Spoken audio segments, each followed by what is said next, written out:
Naintindihan mo na ba ang salitang kapag mahal mo, pakawalan mo? Sa una, naguguluhan ako.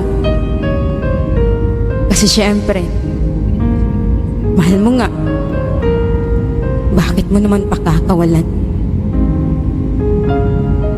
Until na-realize ko na totoo pala ang ganito. Na kailangan mo nang hayaan ng taong gusto nang umalis. Kailangan mo nang pakawalan ang taong minahal mo ng totoo.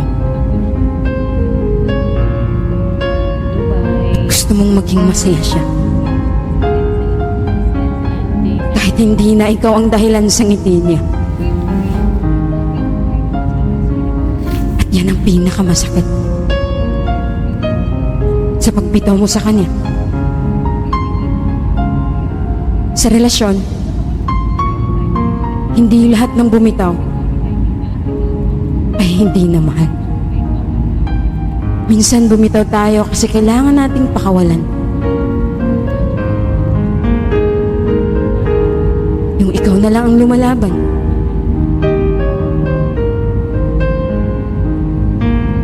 Hirap ka nang iangat kasi.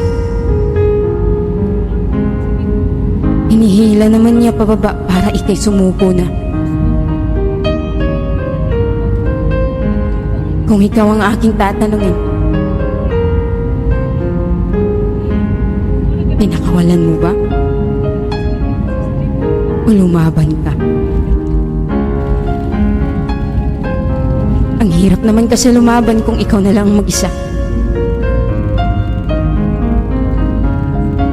Minsan, ang tao ay nag-iiba. Hindi mo hawak sila. Kapag hindi ka na gusto, pakawalan mo na.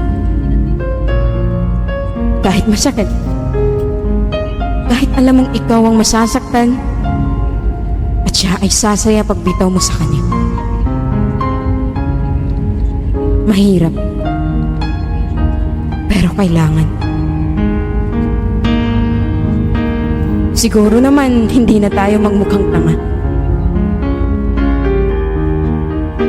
Kung pakakawalan natin ng isang tao, kahit mahal mo pa.